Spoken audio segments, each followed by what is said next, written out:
तो चलिए अभी का क्लास जो है वह सीडीपी के रिवीजन से संबंधित है।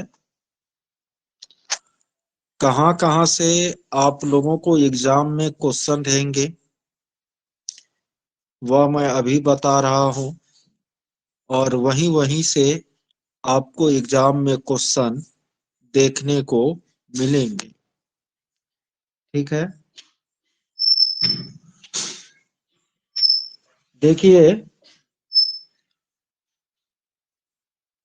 एक गो बच्चे और बचपन, बच्चे और बचपन, यहां से क्वेश्चन आपको रह सकते हैं ना। बच्चे और बचपन, तो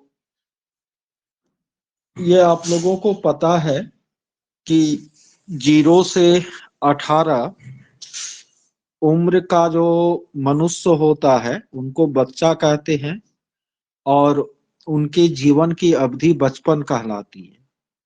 सबसे बहुत जरूरी बात, बस क्लास शुरू हुई है विनीता, जरूरी बात यह है याद रखना कि बचपन एक सामाजिक सांस्कृतिक अवधारणा है। ये सबसे इम्पोर्टेंट बात है। यानी बचपन का स्वरूप जो है समाज और संस्कृति के अनुसार बदलता है। अलग अलग समाज और संस्कृति में बच्चे और बचपन को देखने का नजरिया अलग अलग होता है। एक धनी और सभ्य परिवार के बच्चे का बचपन एक गरीब और आदिवासी परिवार के बच्चे के बचपन में काफी अंतर देखने को मिलता है। ठीक है, तो यानी बचपन का स्वरूप जो है वह सार्वभौमिक नहीं होता है, सार्वभौमिक नहीं होता है। बचपन का स्वरूप वह समाज और संस्कृति के अनुसार बदलता रहता है। यह एक सामाजिक सांस्कृतिक अवधारणा है। ये बात हमेशा याद रखिएगा। आपके क्वेश्चन पेपर में यहां से एक क्वेश्चन रहेंगे। उनके बाद आपको वृद्धि और विकास, फिर विकास के जो प्रकार हैं, विकास की जो विशेषताएं, उन पर आधारित क्वेश्चन रहेंगे। देखिए, वृद्धि केवल मात्रात्मक या परिमाणात्मक या संख्यात्मक होता है, और विकास जो है वह गुणात्मक होता है। हेलो, पढ़ा आराम से।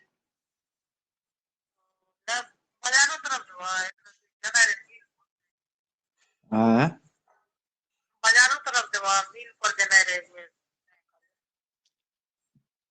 एक घंटा बाद।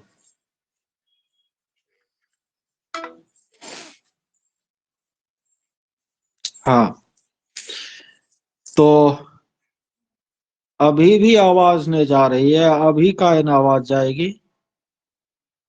किसको आवाज नहीं जा रही है?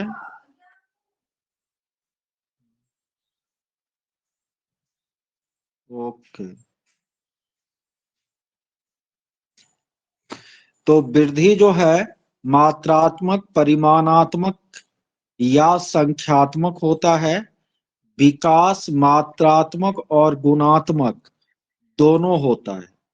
केवल शरीर में होने वाला परिवर्तन वृद्धि कहलाता है। शरीर के साथ जो मानसिक और व्यवहारिक परिवर्तन होता है उनको संयुक्त रूप से विकास कर सकती है। वृद्धि मापन योग्य होता है, विकास मापन योग्य नहीं होता।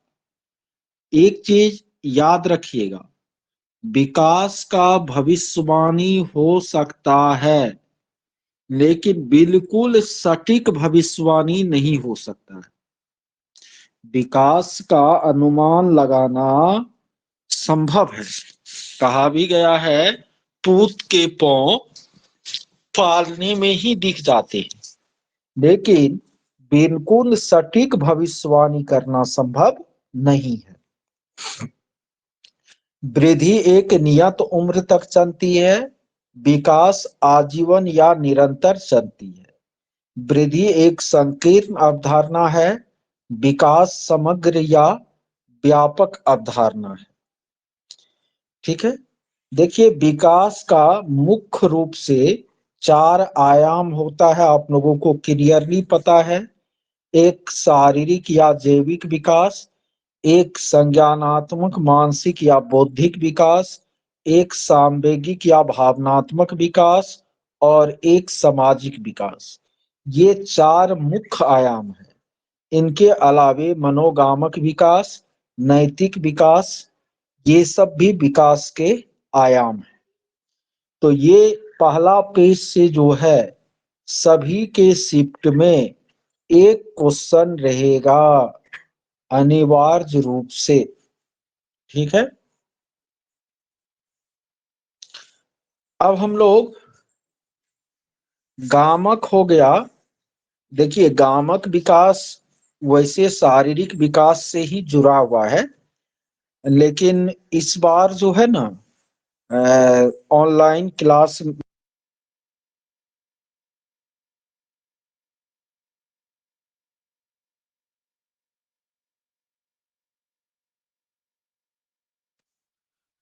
उसमें आपको गामक विकास को विकास के मुख्य आयाम में शामिल कर लिया गया है, जो कि गलत है। गामक विकास शारीरिक विकास से ही जुड़ा हुआ है।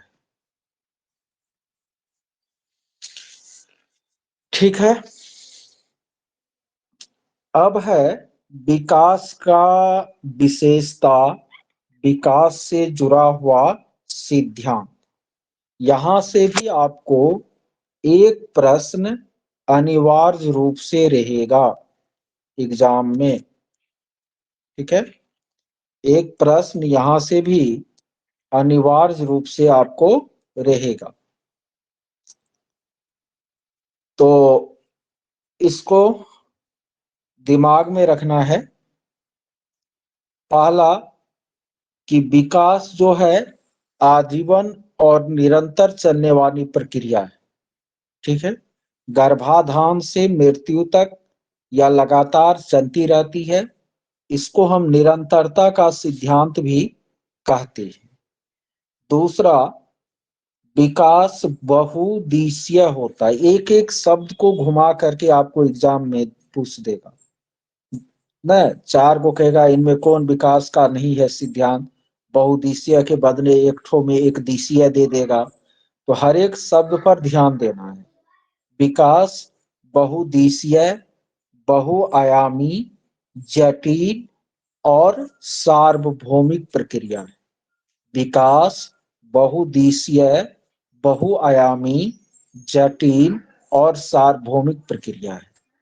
ठीक है, विकास में संशोधन हो सकता है। विकास लचीला और संशोधन योग्य होता है। इसको हम विकास के परिवर्तनीयता का सिद्धांत भी कहते हैं। विकास में प्राप्तियां और हानियां दोनों निहित होती है। जब बच्चा कोई अच्छी आदत सीखता है तो वहां विकास में प्राप्तियां होती है। गलत आदत सीखता है तो वहां पर विकास में हानि होती है। विकास ऐतिहासिक, सामाजिक और सांस्कृतिक दशाओं से प्रभावित होता है। हाँ, रिकॉर्डिंग लगा हुआ है। विकास आनुवांशिकता और वातावरण के अन्योन्य क्रिया का परिणाम होता है। यानी विकास न केवल आनुवांशिकता का परिणाम और न ही केवल वातावरण का परिणाम होता है। विकास आनुवांशिकता और वातावरण के परस्पर क्रिया का, अन्योन्य क्रिया का परिणाम होता है। इसको हम प्रकृति पोषण सिद्धांत भी कहते हैं। याद रखिएगा, प्रकृति मतलब आनुवांशिकता होता है और पोषण मतलब वातावरण होता है। ये भी कई बार एग्जाम में पूछा गया है। विकास जो है सीधी रेखा में नहीं होकर के वर्तुलाकार होती है।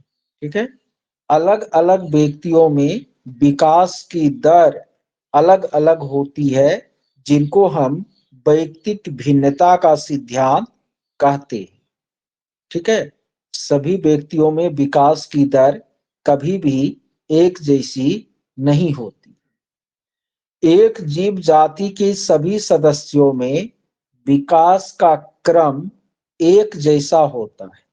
इसे हम समान प्रतिमान या क्रम एकरूपता का सिद्धांत कहते हैं। ठीक है। जैसे कि गाय है तो हर एक गाय का 2 साल या 3 साल का बच्चा फिर बच्चा देने में सक्षम हो जाता है, लेकिन मनुष्य में ऐसा नहीं होता। तो एक जीव जाति में आपको विकास का क्रम एक जैसा होता है।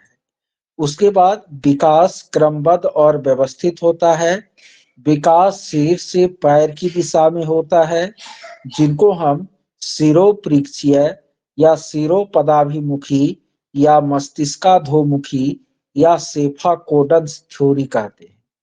विकास शरीर के केंद्रीय भाग से परिधि की तरफ होता है न, जिसको हम समीप दूराभिमुख सिद्धांत कहते हैं।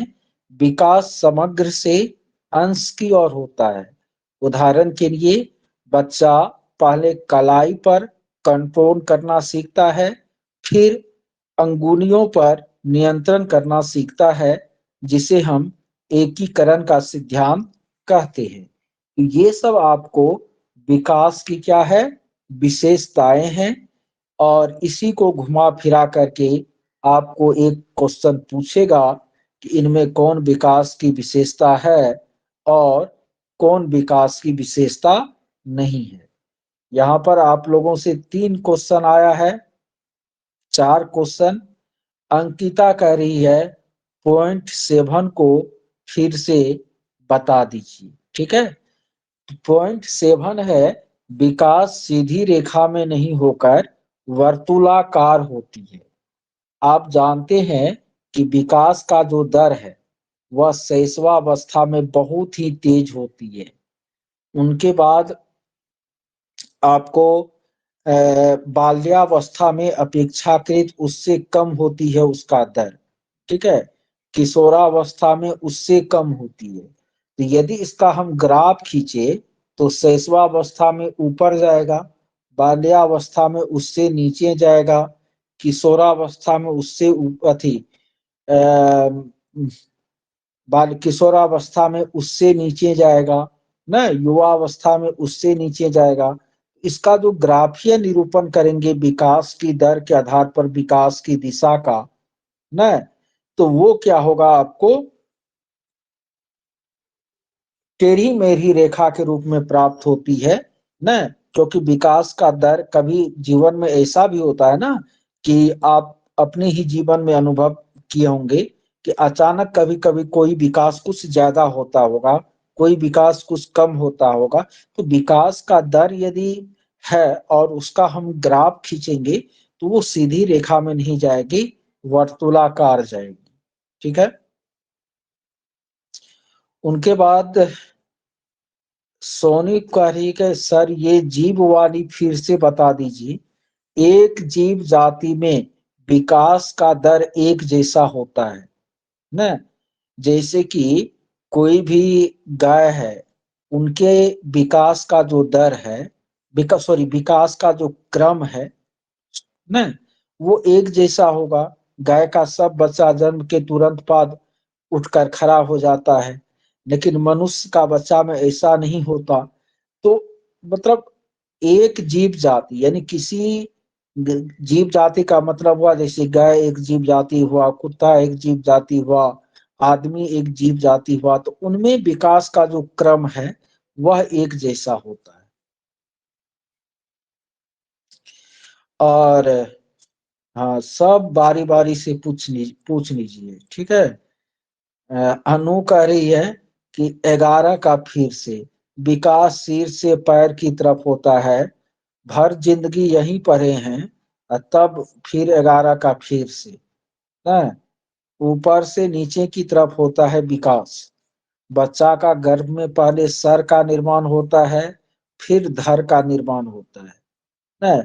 वैसे भी शरीर में जो गति ही होती है, पहले ऊपरी हिस्से की गति पर नियंत्रण करना बच्चा सीखता है, फिर निचले हिस्से की गति पर। यही है शिरोपृच्छ्य।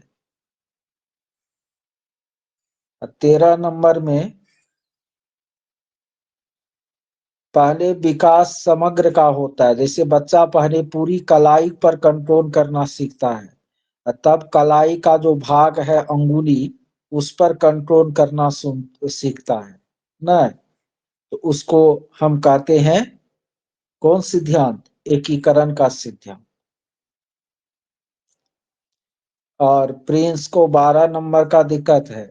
विकास शरीर का केंद्रीय भाग, यानी पहले आपको रीढ़ की हड्डी का विकास होता है, उनके बाद फिर अन्य भागों का विकास होता है। रीढ़ की हड्डी से बाहर की तरफ विकास होता है, इसी को समीप दुराभिमुख सिद्धांत कहते हैं। और सलोनी कह रही है सर मैथ पेडागोजी नहीं करवाइएगा। अरे सलोनी, सब कुछ करवाएंगे। अभी आप ये करवा रहे हैं, तो हम तो सुबह में भी बोल दिए थे कि दोपहर में आज जो है सीडीपी का रिवीजन करवाएंगे। उनके बाद फिर शाम में जो है वो मैथ पेडागोजी का क्वेश्चन आंसर करवाएंगे। ये तो हम बोले हुए थे सुबह में ही। और सुबह आप नहीं थे, अच्छा। तो एक गो क्वेश्चन आपको विकास के सिद्धांत से रहेगा।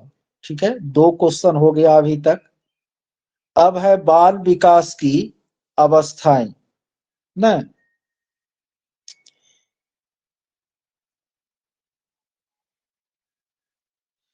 अलग अलग है, समीप दुराभिमुख और एकीकरण।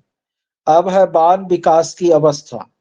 तो बाल विकास की दो अवस्था मेन रूप से है, प्रसव पूर्व और प्रसव के बाद। तो प्रसव पूर्व हो गया गर्भाधान से 40 सप्ताह तक। अब प्रसव बाद हो गया आपको जन्म के बाद। तो उसमें आपको शैशवावस्था 0 से 2 वर्ष, पूर्व बाल्यावस्था या उत्तर शैशवावस्था या प्रारंभिक बचपन 3 से 5 वर्ष, बाल्यावस्था 6 से 12 वर्ष, किशोरावस्था 13 से 18 वर्ष, और मध्य बचपन का समय 6 से 10 वर्ष। ठीक है, चाहे प्रसव पूर्व की बात हो या प्रसव बाद की बात हो, बच्चों का विकास जो है वह आनुवांशिकता और वातावरण दोनों पर डिपेंड करता है। अब यहाँ पर ये वाला जो पेज है, ठीक है, ये पूरे पेज से एक क्वेश्चन आपको रहेगा। ठीक है, चाहे जो पूछ दे, किसी भी अवस्था के विशेषता से जुड़ा हुआ क्वेश्चन पूछ सकता है, या स्थूल और सूक्ष्म पेशीय कोशन से जुड़ा हुआ प्रश्न पूछ सकता है ना। तो आपको अवस्था की विशेषता सब जो है बहुत अच्छी तरह शुरू से पता होगा। प्रसव पूर्व अवस्था का विशेषता है कि इस अवस्था में केवल शारीरिक और गामक विकास होता है बच्चों का। बच्चे का स्वास्थ्य माँ के स्वास्थ्य और विरूप जनन तत्व से प्रभावित होता है। शैशवावस्था में विकास की दर सबसे तेज होती है। सभी प्रकार का विकास शैशवावस्था में प्रारंभ हो जाता है। शैशवावस्था में बच्चे आसक्ति का प्रदर्शन करते हैं। शैशवावस्था में बच्चे वस्तु और अस्थायित्व को भी क्या करते हैं, दिखलाते हैं। Out of sight out of mind, मूल प्रवृत्ति और प्रतिवर्ती क्रिया की प्रधानता होती है। उत्तर शैशवावस्था पूर्व बाल्यावस्था या प्रारंभिक बचपन को न 3 से 5 वर्ष ये हो गया न। कहीं कहीं 3 से 5 के बदले 2 से 6 भी लिखा रहता है, तो कंफ्यूज नहीं होना है। पूर्व बाल्यावस्था या प्रारंभिक बचपन 3 से 5 या 2 से 6 वर्ष। इसको खिलौना का अवस्था भी कहा जाता है। अनुकरण करने की बहुत ही तीव्र प्रवृत्ति होती है। बच्चे जिज्ञासा बहुत दिखलाते हैं। वस्तु स्थायित्व का गुण आ जाता है प्रारंभिक बचपन में, पूर्व बाल्यावस्था में। भाषा विकास हेतु यह बहुत ही संवेदनशील अवस्था होता है। बच्चे अहं केंद्रित होते हैं, मैं की भावना होती है। आत्म केंद्रिता भी उसमें देखने को मिलती है, स्व की भावना। स्थूल और सूक्ष्म कौशल का विकास होता है। बाल्यावस्था में बच्चे समूह में खेलना, कार्य करना और दोस्त बनाना पसंद करते हैं। नैतिक और सामाजिक गुणों का विकास होता है। बाल्यावस्था में बच्चे बच्चे मूर्त चीजों पर तार्किक चिंतन करने में सक्षम हो जाते हैं। कई तरह के सूक्ष्म कौशलों का बच्चे में विकास होता है। स्कूल की अवस्था बाल्यावस्था को कहा जाता है। किशोरावस्था में बच्चे में यौन परिपक्वता आ जाती है। लड़की में पहले आती है, लड़कों में बाद में आती है। किशोरावस्था में बच्चे स्वतंत्रता, विद्रोह न ये सब दिखलाते हैं। किशोरावस्था को तूफानों की अवस्था भी कहा जाता है। भावनाओं का उतार चढ़ाव चलते रहता है। सर। जीवन का सबसे कठिन काल हेलो किशोरावस्था को सर। माना जाता है। जीवन का बसंत काल किशोरावस्था को माना जाता है। किशोरावस्था को संक्रमण काल भी कहा जाता है। बच्चे जो है, बच्चा वयस्क के रूप में बदलता है, उसके बीच वाला अवस्था है किशोरावस्था, इसीलिए इसको संक्रमण काल भी कहा जाता है। बच्चे अपने समवयस्क समूह के सक्रिय सदस्य बन जाते हैं। सबसे गहन और जटिल समाजीकरण होता है। इसको टीन एज और गैंग एज भी कहा जाता है। 1000 बार ये सब पढ़े हैं, इनको याद रखिएगा। हाँ बोलिए, कौन सर बोल रहे थे? सर बोल रहे थे क्या, जो पूर्व वाली अवस्था और उत्तर वाली अवस्था, ये दोनों में थोड़ा बहुत कंफ्यूज हो जाते हैं सर। पूर्व बाल्यावस्था 3 से 5 वर्ष या 2 से 6 वर्ष, और उत्तर बाल्यावस्था या बाल्यावस्था 6 से 12 वर्ष। एग्जाम की दृष्टि से यही याद रखना है। जी।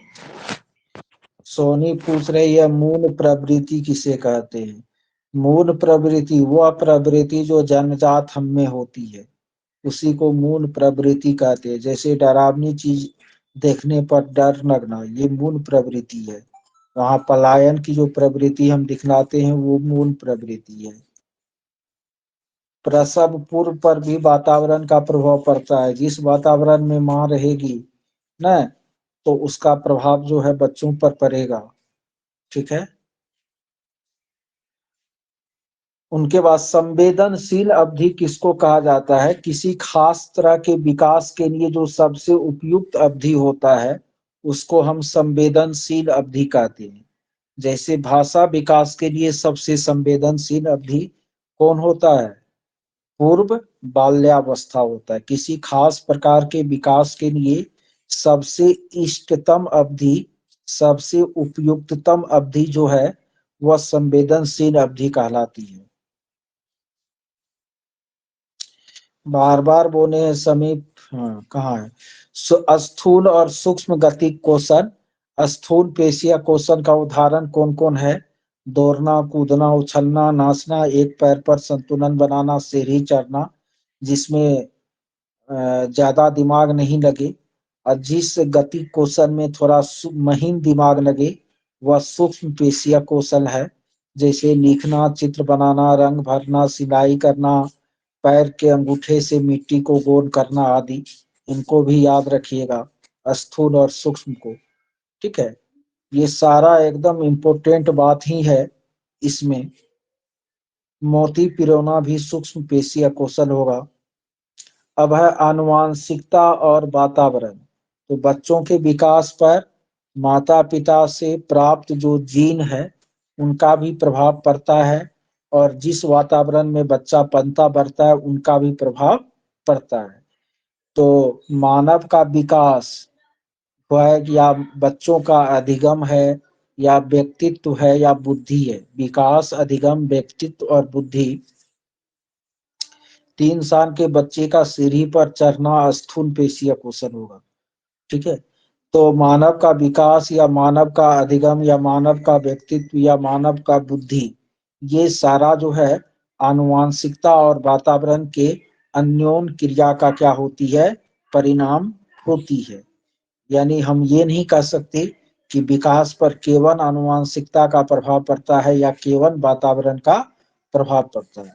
हाँ, कुछ तरह का कुछ ऐसा विकास है जैसे कि शारीरिक ढांचा, आंखों का रंग, सीखने की निर्योग्यता, ये सब आनुवांशिकता के कारण ज्यादा होती है, वातावरण के कारण कम होती है।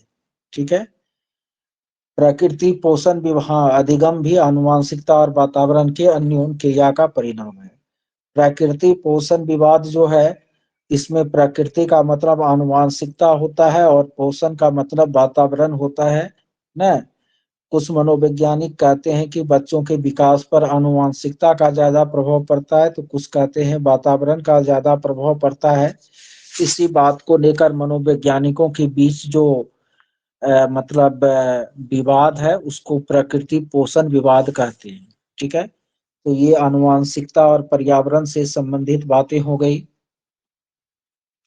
उनके बाद आपको समाजीकरण है, एक क्वेश्चन समाजीकरण से भी रहेगा ही।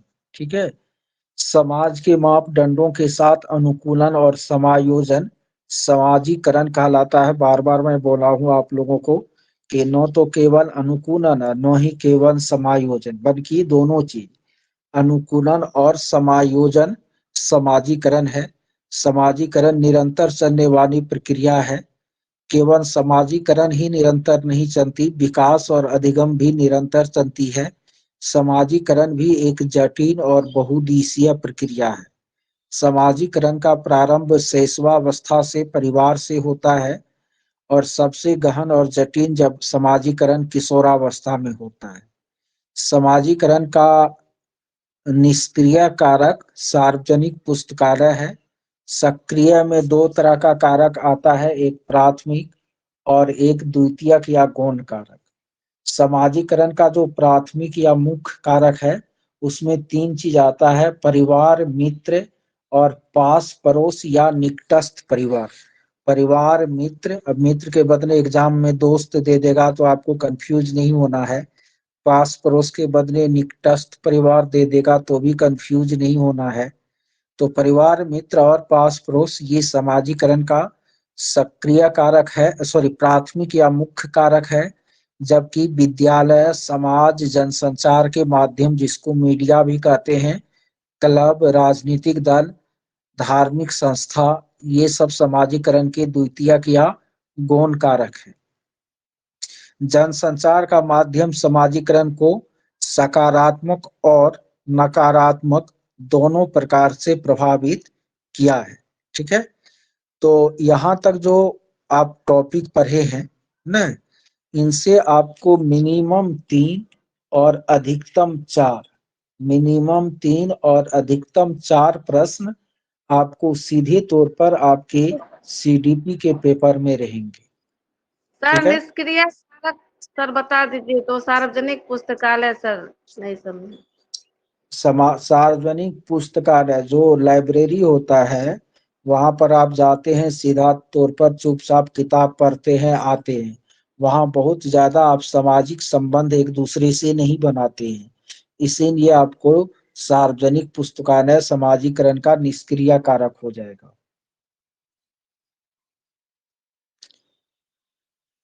ठीक है। तो 3 से 4 प्रश्न आपको 30 प्रश्न में यहाँ से रहेंगे। उनके बाद और कहाँ से प्रश्न रहेंगे, तो ये पेज जो है वो भी आपको क्या है, महत्वपूर्ण है। ठीक है। इस पर आधारित भी 1-2 प्रश्न निश्चित रूप से आपको मिल जाएंगी न।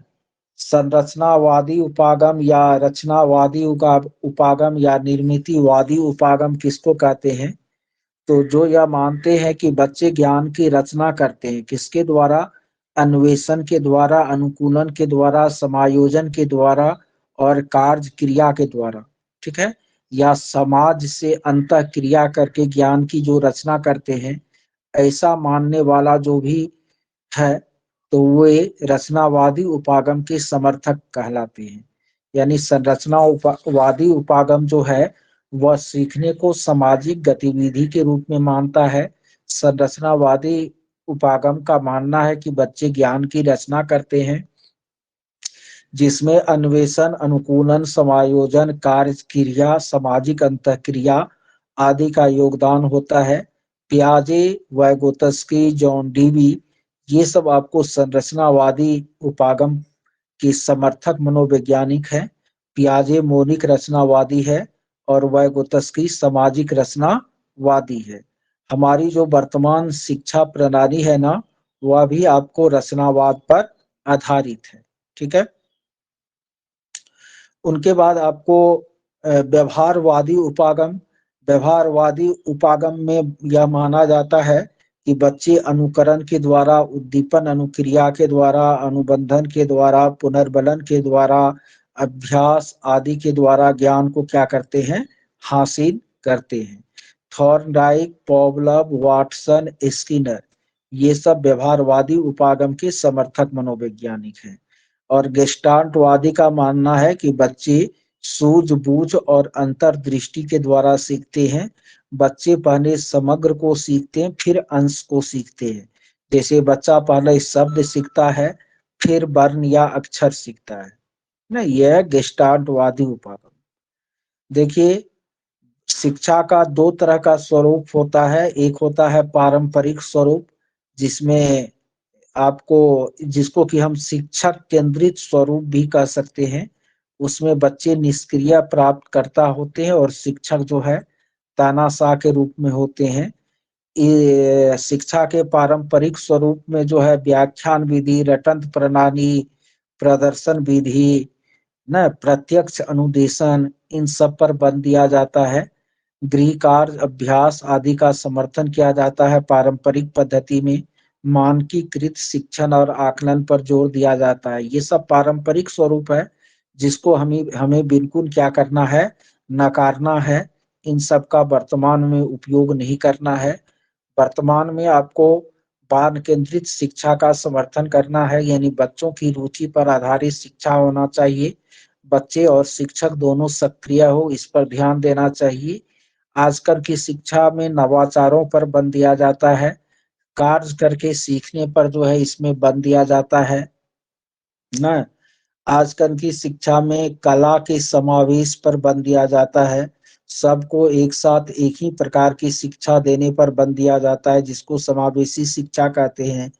लोकतांत्रिक प्रक्रियाओं को अपनाने की बात वर्तमान शिक्षा प्रक्रिया में की जाती है। हमें हमेशा याद रखना है कि पारंपरिक शिक्षण को हमेशा त्यागना है। हमें यह हमेशा मान के चलना है, हाँ, पारंपरिक को प्राचीन कह सकते हैं ना। हमें हमेशा मान के चलना है कि सभी बच्चा जो है वह सीख सकता है। बच्चा कभी गलत नहीं होता, व्यवस्था गलत होती है। हमें व्यवस्था को बच्चे के अनुसार बदलना है और विभिन्न क्षमता वाले बच्चे परस्पर अंतःक्रिया करके बेहतर सीख सकते हैं। इस बात का हमको ध्यान रखना है। तो यहाँ से भी आपको निश्चित रूप से क्वेश्चन एक या दो प्रत्यक्ष या अप्रत्यक्ष रूप से एग्जाम में क्या हो गया।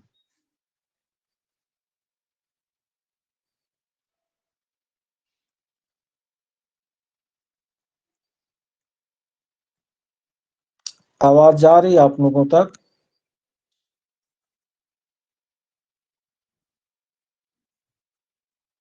अभी एकाएक रिमूव हो गए थे हम।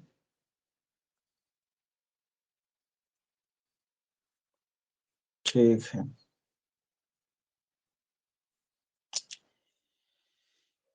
इनके बाद आगे है आपको बाल केंद्रित और प्रगतिशील शिक्षा। 1000 बार आप लोग पढ़े हैं। बाल केंद्रित शिक्षा में बच्चे भी सक्रिय होते हैं, शिक्षक भी सक्रिय होते हैं, लेकिन शिक्षक कम और बच्चे ज्यादा सक्रिय होते हैं। बाल केंद्रित और प्रगतिशील शिक्षा में नवाचार पर बल दिया जाता है। बच्चों की अभिरुचि का इसमें ध्यान रखा जाता है। बाल केंद्रित या प्रगतिशील शिक्षा में समय सारणी और बैठने की व्यवस्था, ये बड़ा इंपॉर्टेंट पॉइंट है। समय सारणी और बैठने की व्यवस्था में लचीलापन होता है। चूंकि बाल केंद्रित शिक्षा में हमेशा बच्चों को गति समूह में जो है काम करके सीखने पर बल दिया जाता है, तो इसमें बच्चे को कभी वृत्ताकार तो कभी आयताकार यानी अलग अलग संरचनाओं में बैठाने की जरूरत होती है। तो बैठने की व्यवस्था और समय सारणी में लचीलापन होता है बाल केंद्रित शिक्षा में न। यह संरचनावाद पर आधारित है। सतत और व्यापक मूल्यांकन के द्वारा बच्चों के आकलन पर जोर दिया जाता है। किसमें? बाल केंद्रित और प्रगतिशील शिक्षा में। इसके बाद आपको जेंडर इश्यू है ना, इसको भी मैंने कई बार आप लोगों को क्लियर किया है कि एक होता है आपको यौन या सेक्स, एक होता है जेंडर या लिंग न।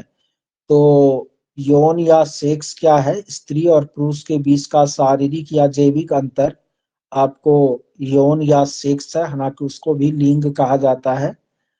लेकिन वास्तव में जो जेंडर होता है, जिसका हिंदी लिंग ही होता है इनका भी, तो जेंडर क्या है? स्त्री और पुरुष के बीच का जो सामाजिक अंतर है उसको हम क्या कहते हैं? जेंडर कहते हैं।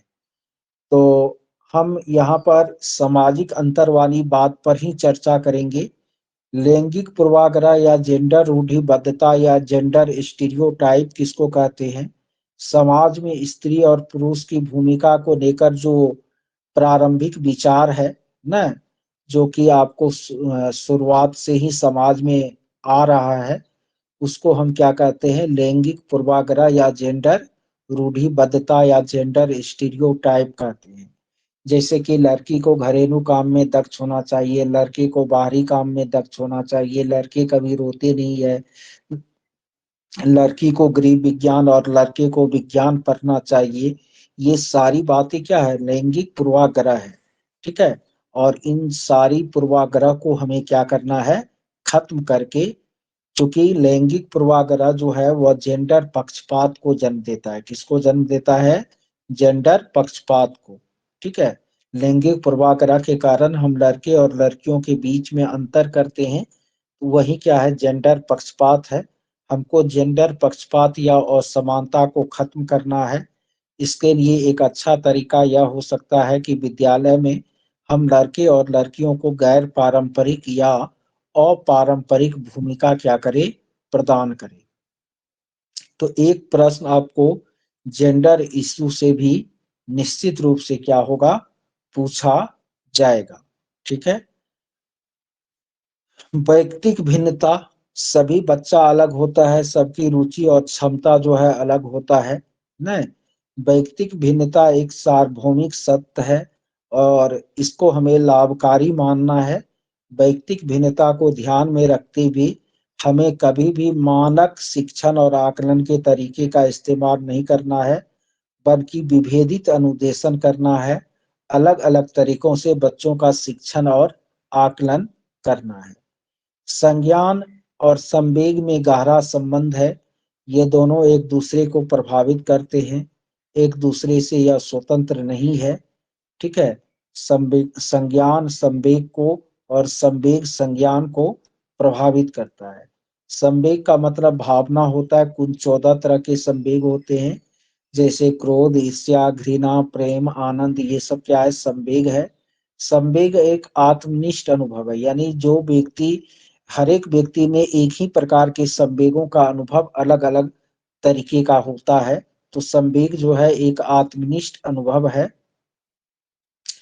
क्रोध, ईर्ष्या, घृणा, ये सब निषेधात्मक संवेग है न, जो हमें निगेटिविटी की तरफ ले जाती है। उनके बाद आपको अभिप्रेरणा और अधिगम के बारे में है। आवश्यकता अभिप्रेरणा को और अभिप्रेरणा अधिगम को जन्म देती है। आवश्यकता के कारण हमारे मन में एक तनाव उत्पन्न होती है, जिसको अंतर्नोद कहते हैं। इस अंतर्नोद से उद्वेलन का जन्म होता है और उस उद्वेलन के बाद हम लक्ष्य निर्दिष्ट व्यवहार करते हैं, फिर उपलब्धि की प्राप्ति होती है, तब उद्वेलन में कमी आती है। अभिप्रेरणा दो तरह का होता है, जिस पर बार बार क्वेश्चन पूछा जाता है। एक आंतरिक या सकारात्मक अभिप्रेरणा और दूसरा बाह्य या नकारात्मक अभिप्रेरणा। जब हम अपनी आत्म संतुष्टि या अभिरुचि के कारण कोई काम करते हैं तो वो आंतरिक या सकारात्मक अभिप्रेरणा कहलाती है, जबकि पुरस्कार, सम्मान, प्रतिष्ठा आदि अर्जित करने के लिए मन में जो सीखने की अभिप्रेरणा जगती है उसको हम बाह्य या नकारात्मक अभिप्रेरणा कहते हैं। न केवल अपने मन की संतुष्टि के लिए, यदि अपने मन की यानी जिससे हमको आत्मिक खुशी मिलती है न, उसके कारण जो हमारे मन में प्रेरणा जग रही है वो आंतरिक अभिप्रेरणा है। लेकिन हमको धन प्राप्त हो जाए, हमको इज्जत प्राप्त हो जाए, हमको प्रतिष्ठा प्राप्त हो जाए, हमको लोग अच्छा कहे, इन सब के कारण हम यदि कुछ करते हैं तो वो बाह्य अभिप्रेरणा कहलाती है। ठीक है। भूख, प्यास, नींद और काम। हाँ, सर उद्वेलन को उपलब्धि भी लिख सकते हैं ना? नहीं नहीं, उद्वेलन को उपलब्धि नहीं, उपलब्धि अलग है। उद्वेलन हो गया मानसिक तनाव के कारण हमारे मन में जो बहुत सारे विचार आते हैं उसी को उद्वेलन कहते हैं।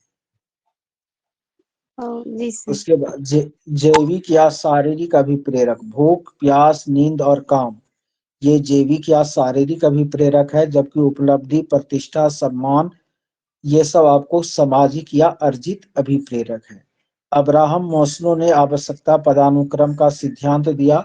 उन्होंने मनुष्य की आवश्यकता को 5 श्रेणियों में बांटा। मूल या शरीर क्रियात्मक आवश्यकता, सुरक्षा की आवश्यकता, सामाजिक आवश्यकता, आत्मसम्मान की आवश्यकता और आत्म सिद्धि की आवश्यकता।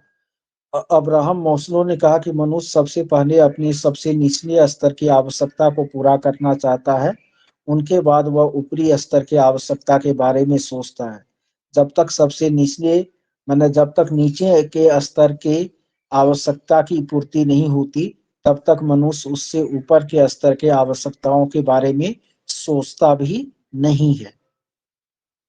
और मास्लो का यह सिद्धांत आवश्यकता पदानुक्रम का सिद्धांत कहलाता है। उन्होंने अभिप्रेरणा और अधिगम में गहरा संबंध बताया, और वास्तव में अभिप्रेरणा के बिना अधिगम नहीं और अधिगम के बिना अभिप्रेरणा नहीं हो सकता। आपको हमेशा याद रखना है कि बच्चे कभी भी लापरवाह नहीं होते, बच्चे अनुभवहीन नहीं होते, बच्चे कोरा स्लेट नहीं होता, बच्चे कच्चा मिट्टी नहीं होता। यानी बच्चे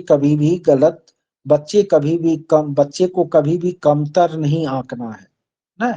बच्चे को हमेशा हमको प्रधानता देनी है, बच्चा को हमेशा हमको अच्छा मानना है। बच्चे और वयस्कों के सोचने का तरीका अलग अलग होता है। बच्चे में कुछ सहजात गुण होते हैं जैसे जिज्ञासा, सक्रियता, चंचलता, सृजनशीलता, समूह में काम करने की प्रवृत्ति, अन्वेषण की प्रवृत्ति। ये सब बच्चे में सहजात गुण है, जन्मजात गुण है, जो कि जन्म के साथ ही आते हैं।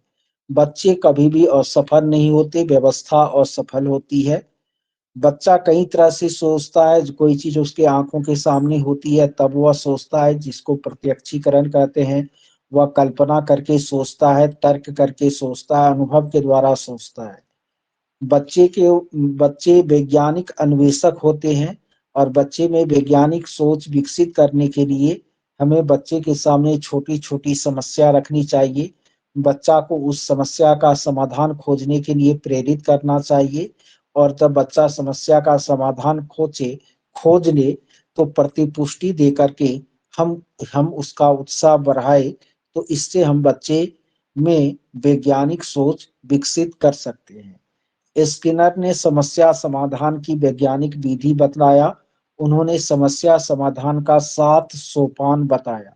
समस्या को समझना, समस्या के बारे में जानकारी का संग्रह करना, समस्या का क्या सब संभावित समाधान हो सकता है उनका मूल्यांकन करना, फिर एक समाधान का निर्माण करना, समाधान का प्रयोग करना, समाधान का परीक्षण करना और निष्कर्षों तक पहुंचना।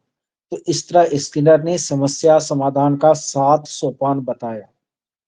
ये भी एक बार पूछा गया है, पूछ सकता है आपको। बच्चे समस्या समाधान और वैज्ञानिक अन्वेषक होते हैं।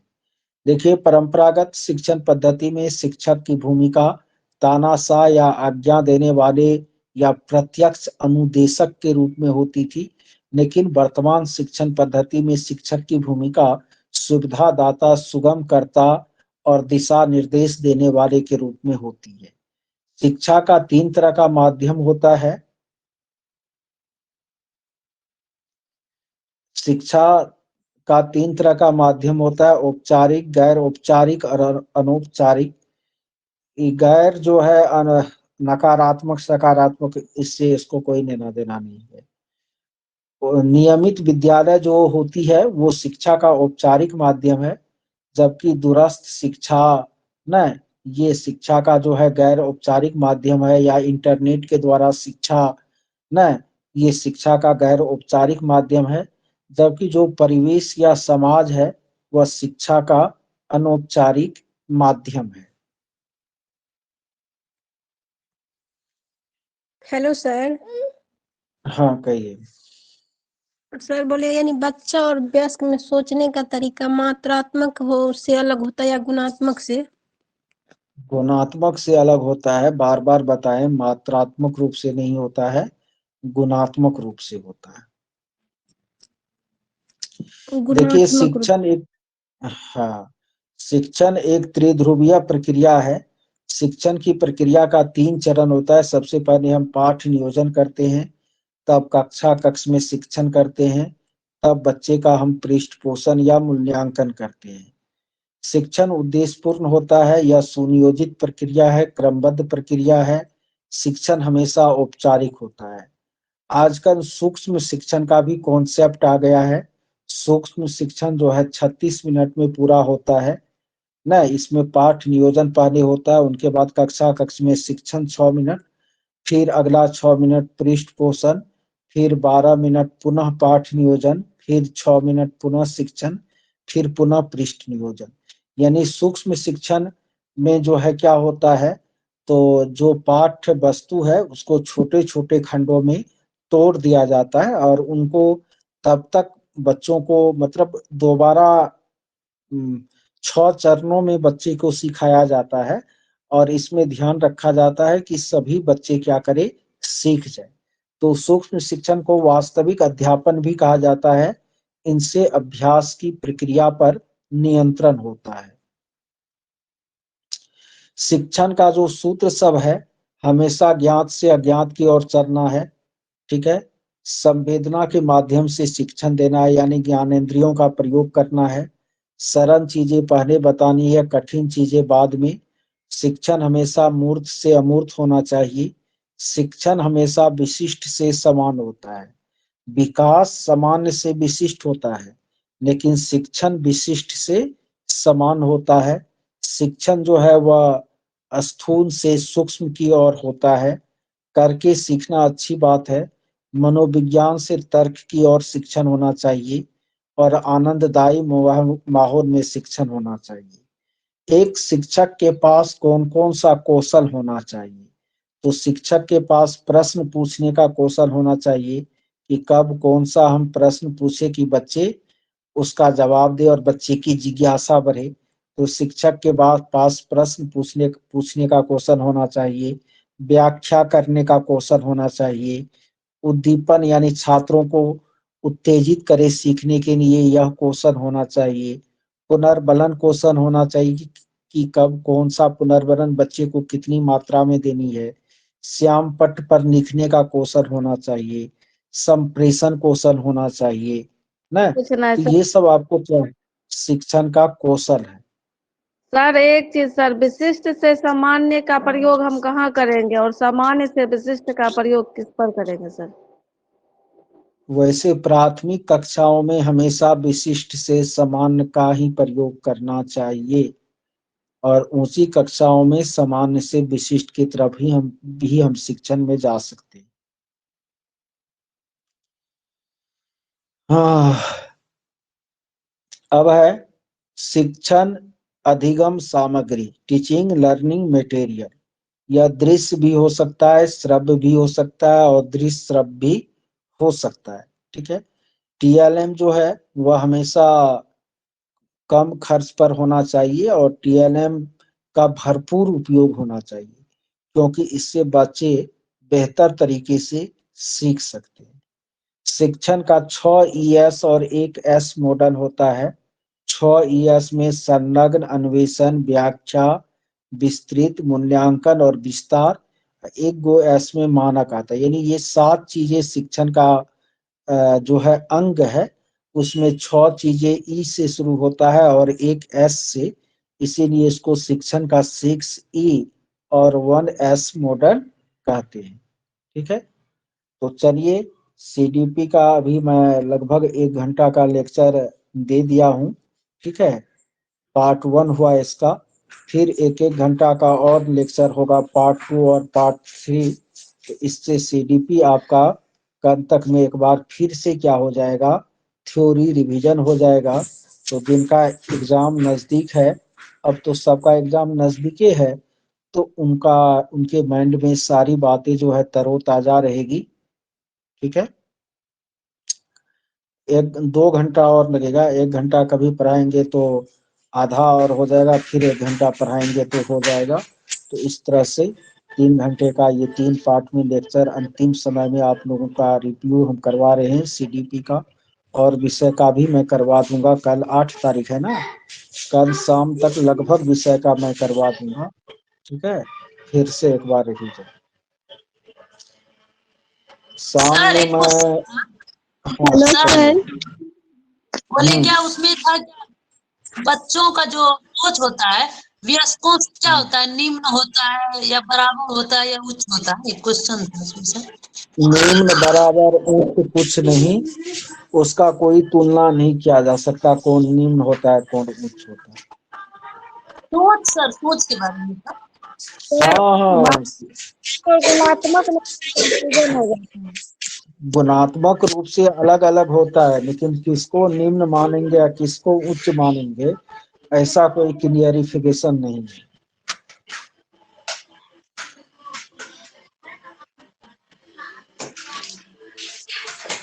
शाम में जो है मैथ पेडागोजी का कुछ क्वेश्चन लेंगे और EVS पेडागोजी का कुछ क्वेश्चन लेंगे। ठीक है, और 4:30 बजे है ना, 6 से क्लास लेंगे, 6 बजे से। ठीक है, हाँ 2022 वाला लेंगे। 2022 में किस तारीख वाला लेंगे बोलिए, उसी तारीख का लेंगे। आप लोग ग्रुप में मैसेज कर दीजिएगा कि 2022 में न मैथ का फलाना सेट लीजिएगा सर, EVS का फलाना सेट लीजिएगा।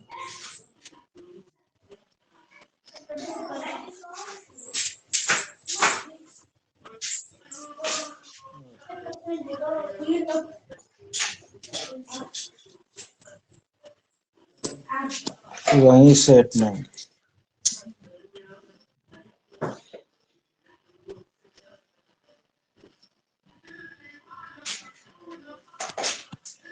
टेस्ट अब एग्जाम में दीजिएगा। Hello sir. हाँ, सर बोले कि SST का कुछ देंगे लिख कर सर, नोट बनाकर। किस चीज का? SST का सर। SST का नोट दिए जो? ये सर वो तो 2 पेज का था वो वाला सर। और उसमें पेडागोजी में और नया है क्या? ये सर फला चीज नया है।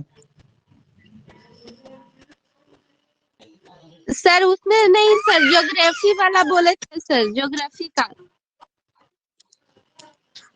अब याद कर पाइएगा उतना, बार बार बोलते न केवल उसमें सामाजिक राजनीतिक जीवन वाला जो नोट है उसी ठोको जी पढ़िए। 13 क्वेश्चन उससे रहेगा, अब 20 क्वेश्चन पेडागोजी से, तो 33 हो गया हेलो ना। हेलो। जी सर। हाँ, अब उनके बाद उधर वाला जो है जितना प्रीवियस ईयर है उनको बना लीजिए किताब से। ठीक है, जो दिमाग में रह जाए रह जाए, उसी से आपका रिजल्ट आ जाएगा। 110 से कम मार्क नहीं आएगा सेकेंड पेपर में। हम बोल रहे हैं तो बोल रहे हैं। Hello sir. हेलो हाँ सर। हाँ कहिए। जी सर, हम रईस बोल रहे हैं सर, दिल्ली आए एग्जाम देने के लिए सर। कहिए। जी सर, ऑनलाइन एग्जाम सर कभी दिए नहीं सर, यही लगा कि मान लीजिए जो क्वेश्चन आएगा सर वो बनेंगे, जो मान लीजिए रह जाएगा तो इससे फिर आएगा सामने स्क्रीन पर, वही सब थोड़ा डर लग रहा है। वो हम बार बार बोल रहे थे ना कि उनके लिए किसी कंप्यूटर सेंटर पर मॉक टेस्ट दे देना है। कंप्यूटर सेंटर पर मॉक टेस्ट खोल करके उसको देखिएगा ना, तो जो क्वेश्चन आप नहीं दिए होंगे आंसर, वो रेड कलर में दिखाई देता है। बाद में उस पर आप जा सकते हैं। वो कैसे आएगा सर फिर मान लीजिए स्क्रीन पर, क्या करना पड़ेगा मॉक्स को सर? जिस इसमें जो है ना, जो जी नंबर पर तो कोना में आपसे बना रहेगा 1 से लेकर के 100 तक क्वेश्चन, 1 से 150 तक। तो जो जो क्वेश्चन जी आप चूज नहीं करेंगे वह रेड कलर में जी रहेगा, ठीक है। उसी जी पर जाकर के सीधा आप माउस को दीजिएगा ना, तो वो जी ओपन हो जाएगा।